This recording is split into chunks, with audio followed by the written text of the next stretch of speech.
Bonjour, mon nom est Sandra Lacombe, j'espère que vous allez bien. Aujourd'hui, on parle de quelque chose qui est très important parce que si vous êtes ici, vous avez fait un travail d'introspection, vous avez réalisé que finalement, vous vivez probablement avec des traumatismes qui ont eu lieu dans l'enfance, qui se répercutent aujourd'hui à l'âge adulte et vous dites, c'est assez, j'en ai assez, je veux ressentir la paix, le sentiment de joie, le sentiment d'être bien, sain, émotionnellement apte à partager ce que je ressens, à mettre des limites personnelles, faire des choses qui sont bien pour moi, mais j'y arrive pas. Parce que les traumatismes sont là, refont surface constamment. Ce sont eux qui ont le contrôle sur vous. Vous n'avez pas le contrôle sur vos traumatismes et vous dites, mais comment je fais pour renverser la vapeur? Comment je fais pour améliorer ceci, pour avoir des relations qui sont beaucoup plus saines? Parce que oui, les traumatismes qui ont lieu dans l'enfance ont beaucoup de répercussions sur les relations, hein, nos relations professionnelles, nos amitiés, avec notre conjoint ou notre conjointe, bref, avec toutes les relations que l'on a, il y a des répercussions. Alors on veut changer ceci, on veut se sentir bien avec les autres, mais comment on le fait? Quand tout ce qui refait surface, j'exagère quand je dis tout ce qui refait surface, il y a des gens qui, c'est vrai, tout ce qui refait surface, c'est leur traumatisme. Si c'est votre cas, je peux vous aider au travers de vos vidéos, mais vous avez besoin vraiment d'une aide personnalisée.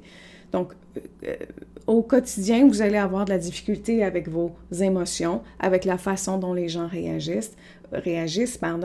Vous allez être difficilement flexible aussi, dire, bah ok, il a été comme ça, c'est pas grave, c'est son problème. C'est difficile pour vous, vous allez vous mettre à réagir, il y a sûrement des sentiments de colère qui refont surface. Alors, vous voulez changer ça, mais comment on change un traumatisme? C'est là la difficulté.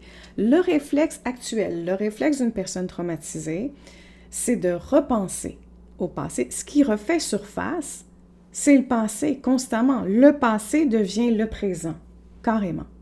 Donc, on réimagine le passé, que ce soit consciemment ou inconsciemment. Ça peut être aussi l'inconscient qui pousse des sentiments. Et là, on se met à ressentir quelque chose. Et si c'est très conscient, c'est-à-dire si les images refont surface, si on se rappelle l'histoire constamment, hein, je ne sais pas, nos parents qui nous ont traités d'une certaine façon, ou notre ex, il y a 10 ans, 15 ans, nous a, je ne sais pas, trompés, tiens, ça fait 15 ans qu'on revit l'histoire, qu'on reformule nos phrases pour corriger la situation dans notre tête, toujours, n'est-ce pas? Parce que la personne n'est peut-être plus là. Alors, on reformule le passé de différentes façons, verbalement, émotionnellement, avec notre imagination, et on est là, et on en remet, et on le... Mais jamais on peut se traiter de cette façon-là. Pourquoi? Parce que, est-ce que moi et vous, on peut changer le passé? Hein? Est-ce que si j'ai été abusée sexuellement, est-ce que ceci, ça peut changer? Non. Est-ce que si j'avais été battue, est-ce que ça peut changer? Non. Si mes parents sont alcooliques, étaient alcooliques, est-ce que je peux le changer? Jamais. Jamais, jamais, jamais. Si mes parents avaient été très négligents, qu'ils m'avaient ignoré, que tout ce qui était important pour eux, c'était leur business, leur travail, ils étaient absents physiquement, émotionnellement, est-ce que ça va changer? Non. Alors nous, on réutilise ce passé pour le ruminer. On va souvent ruminer le passé quand c'est conscient. Si c'est inconscient, ben vous allez réagir par la colère, par exemple, la frustration, l'impatience, de toutes sortes de façons. Ça va se présenter différemment pour chacun. Et là, donc, tout ça est là dans votre imaginaire, et régurgité, et rephrasé, reformulé, trouver une nouvelle solution. Et on va utiliser ça aussi en thérapie. Et là, je vais faire attention parce que ça peut être bon. Vous pouvez avoir besoin d'une personne qui vous écoute, recracher ce qui vous est arrivé. Le danger, c'est d'être là dans 5 ans à recracher votre passé. Que le cycle émotionnel, il n'y en a jamais de fin. Vous êtes dans une boucle sans fin, une loupe infinie. Vous allez où? Donc, si vous êtes dans recracher le passé depuis toujours, dans la rumination, dans la colère, dans les mêmes émotions, à vous dire je me sens tellement honteuse parce que mes parents, hein, c'est souvent de cette façon que ça va se présenter, même avec les étudiants de mon programme STE, ils vont me répéter les mêmes histoires. Oui, mais cette fois-là, je me suis sentie comme ça, il est arrivé ceci. Il reformule l'histoire pour que je la comprenne. Et moi, j'aime beaucoup ça parce que ça me fait vraiment comprendre des choses. Mais ensuite, c'est quoi la solution? Est-ce que ça aide? Ça aide si c'est momentané. Ça aide s'il y a un but. Ça aide vraiment si ça fait partie d'une façon de faire où il y a un point au bout de la phrase. Et j'enseigne une technique d'écriture dans mon programme STE où justement, qu'est-ce qu'on fait quand on a besoin de constamment ventiler, de recracher ce qui nous est arrivé? Bien, j'apprends à mettre un point à la phrase parce qu'il doit y avoir une fin. Alors, il y a des techniques, il y a des façons de faire. Alors, si vous n'avez pas les outils pour terminer ceci, vous êtes en train de vouloir changer le passé qui ne changera jamais. Et parce qu'il ne changera jamais, vous allez continuer et continuer et continuer à vouloir changer le passé. Il n'y aura jamais de fin. Sandra, comment on peut trouver une fin? Alors, c'est dans le moment présent. C'est dans le jeu. Ce n'est pas dans l'histoire du passé, mais dans la conséquence aujourd'hui. Je prends l'exemple de la rumination. Ce n'est pas les images que vous allez pouvoir changer. Ce n'est pas... Et là, c'est vraiment basic là, parce que ça pourrait être plus compliqué que ça, les émotions. Alors, je vais le faire vraiment de base là, parce que ce serait trop long à expliquer chacune des étapes.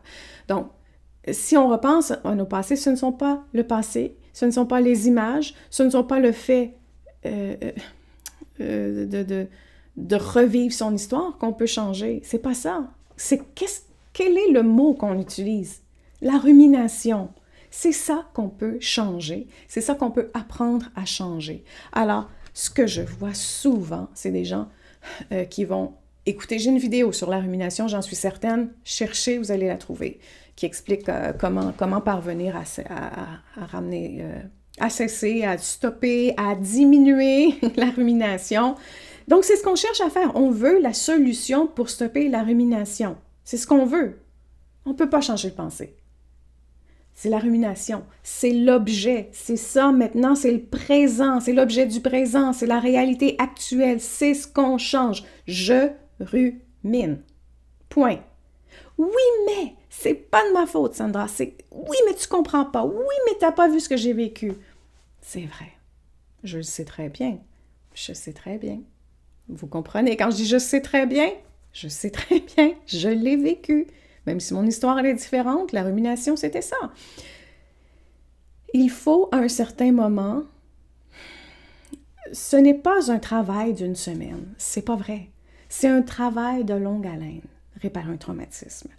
Et donc, quand on veut stopper la rumination, on est tellement en colère, on est tellement obnubilé par la situation du passé qu'on ne pense qu'à ça. Alors, si je vous dis changer la rumination, tu es en train de ruminer, on va devenir rigide, on va refuser de vouloir cesser de ruminer. Il faut un jour, de plus en plus, OK, je suis de plus en plus en sécurité en repositionnant mes pensées, c'est-à-dire que présentement, je ne pense qu'au passé, là, je dois penser au présent. Qu'est-ce que je fais de la rumination? Quelles sont les étapes que je dois pratiquer durant ce temps?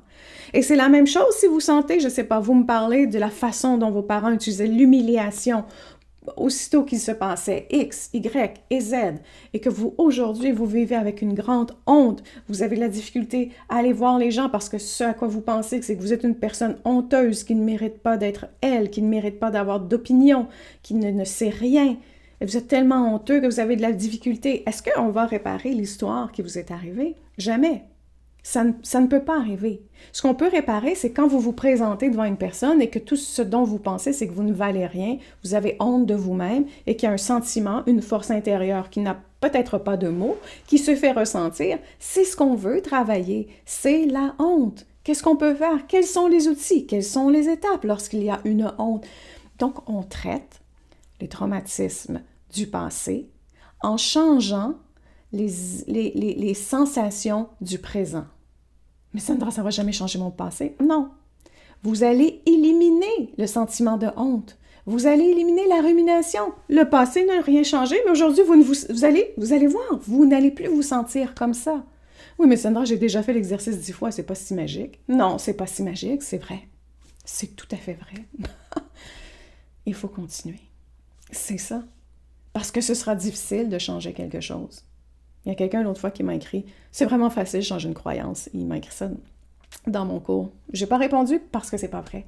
C'est pas vrai. Une personne traumatisée vit toujours avec les mêmes images qui reviennent et qui reviennent et qui reviennent. C'est difficile de changer une croyance pour nous. Hein? Je ne vous demande pas de changer... J'ai dit une croyance, mais une habitude aussi. Hein? Je ne vous demande pas de changer. Bon, vous avez toujours mis votre fourchette en haut de l'assiette lorsque vous placez votre table. Maintenant, vous allez la mettre à droite de l'assiette. Oui, peut-être que ça va vous prendre 25 jours à changer votre habitude. C'est pas de ça dont on parle quand on parle de traumatisme. Alors, les gens qui vous font sentir comme si vous n'étiez pas apte à changer une habitude parce que vous ne le faites pas rapidement, c'est pas... Non, c'est un peu toxique comme pensée. Et donc, c'est la positivité toxique. C'est carrément ça. Ne pensez pas que ce sera facile. Ce n'est pas facile. Alors, vous devez vous concentrer sur le présent. Oh my God, je ressens la colère. Je ne traite pas la raison de la colère qui provient d'il y a 25-30 ans. C'est pas ce dont je veux traiter. En y repensant, en y disant, je vais leur dire, je vais changer, qu'est-ce que j'aurais dû dire, qu'est-ce que j'aurais dû faire, je ne suis pas défendue. Non, on va traiter la colère. Qu'est-ce qu'on peut faire pour la colère? Il y a les techniques d'écriture à faire. Il y a du EMDR, des exercices de EMDR. Il y a aussi des thérapies de EMDR, c'est ce que vous voulez faire. Il y a toutes sortes de choses qu'on peut faire pour traiter une émotion. On peut apprendre à devenir mature émotionnellement, chose qui, dans des familles toxiques, dans des familles émotionnellement immatures, on n'a pas appris à devenir mature émotionnellement. Et se le dire, s'il n'y a pas de danger. J'ai été immature émotionnellement. That's fine. Et je ne pouvais pas être mature, c'est pas de ma faute. Point. C'est correct de dire je n'ai pas été mature. Et c'est aussi correct de dire je n'ai pas atteint ma pleine maturité. Qui l'a atteint? Personne. J'en suis certaine. Qui? Le Dalai Lama? Ben oui, vous n'êtes pas le Dalai Lama. Personne ne l'est. On n'a pas besoin de l'être. Donc, je vous demande de vous concentrer sur le présent et d'utiliser les outils dans le présent. Et oui, ce sera difficile. Et oui, vous allez quoi? Qu'est-ce que vous allez faire? Vous allez retourner dans la rumination. Ça va se produire. Il ne faut pas abandonner. Il faut dire, ben, je suis retournée là. Ben voilà. Vous allez en rire, dire, ben, je suis encore là. Il faut se débarrasser de ce sentiment de, je suis encore retournée là. La vie est injuste. Et donc, on n'est plus victime. On veut ne plus être victime de soi. Se positionner soi-même en victime. On veut faire l'exercice. Ça va arriver. J'échoue encore aujourd'hui. Il m'est arrivé quelque chose vendredi et je vous le dis. Et tout à coup, il fallait que je... Ben oui. J'ai trouvé après que ça n'avait pas été mature. Vous savez quoi? Après avoir dit, non, c'est pas très mature ce que je fais là. Non, je suis aussi humaine, j'ai aussi des émotions. Quand l'injustice frappe à ma porte, quand on compte des mensonges à mon sujet, ou quand on prend une phrase que j'ai dite, on la déconstruit, on en construit une pour que j'ai l'air d'avoir dit quelque chose qui n'a pas de bon sens. Oui, je suis humaine et ça me met en colère et je vais me défendre. Ah, j'ai le droit de faire ça? C'est de la maturité? C'est aussi de la maturité. C'est aussi de la maturité. Alors, vous voyez, j'ai déconstruit ça devant vous. Je suis en train de dire que j'avais été mature. C'est pas vrai. Je suis aussi humaine. Voilà. Donc, il faut savoir juste revenir dans le présent plutôt que de rester dans le passé. Vous allez retourner dans le passé. Je retourne dans le passé. C'est pas vrai que vous allez changer en un mois. C'est faux. C'est pas vrai que vous allez changer dans les 10 semaines. J'ai un programme 10 semaines. Vous n'allez pas sortir du programme. Vous allez, ben comment ça, j'ai pas changé puis que je suis pas devenue surhumaine, que je ne suis pas je suis pas devenue aussi sage que tous ces sages qui se disent ne plus connaître autre chose que la joie. Ben, je m'excuse, mais si vous voulez juste dans la joie, vous êtes engourdi. Moi, j'y crois pas. Parce qu'une émotion, c'est une émotion. On doit ressentir la colère. Et d'ailleurs, tiens, le Dalai Lama ressent la colère et l'avoue. Merci! Donc oui, il faut utiliser ces émotions pour changer les choses et mettre une fin quand c'est fini. Bon, là, c'est fini. C'est terminé. Voilà. Donc, on ne change pas je fais une reformulation rapide. On ne change pas le passé en repensant et en revivant le passé, mais en se disant, qu'est-ce que je ressens aujourd'hui? Je ressens de la honte à cause de mes parents. Ils m'ont toujours humiliée. Ouais, OK, c'est vrai. Aujourd'hui, quand je ressens la honte, Quelles sont les étapes? Quand je rumine, quelles sont les étapes? Quand je suis en colère, quelles sont les étapes? Pour mettre un point à tout ça et arriver à passer à autre chose. Et plus on va l'utiliser au travers des mois et des années, plus on va se retourner un jour et dire, ça fait 5 ans que je fais ça? Oh wow! Ça c'était Sandra et ça, c'est Sandra aujourd'hui. Quelle belle amélioration! Alors non, vous ne sortez pas guéri d'aucun programme. Jamais. La seule chose que je dirais, c'est si vous allez faire des programmes à la... je ne sais pas si vous connaissez, là, c'est un Américain, Tony Robbins, celui qui vous excite le cerveau. Vous allez être excité pendant un certain temps. « Waouh, je suis surhumaine! » Oui, il n'y a rien qui sera réparé. Alors, vous, selon votre force, vous allez avoir l'excitation du cerveau pendant plus ou moins longtemps, mais il y a aussi le fait que vous allez être engourdi parce que vous n'allez plus regarder ce qui est brisé et un jour, ceci va refaire surface. Voilà. Donc, si jamais ça vous intéresse, j'ai un cours qui s'appelle « Soigner le traumatisme de l'enfance » qui est ouvert présentement. Aujourd'hui, j'enregistre tous mes vidéos de la semaine. On est le 25 septembre et c'est ouvert jusqu'au 2 octobre. Et ensuite, je pense que ça ira en 2023, l'ouverture du programme. Alors, si vous voulez faire partie de ceci, le lien est en dessous. Allez voir ce dont il est question. Et voilà. Sur ce, je vous dis, prenez soin de vous, car tout le reste suivra.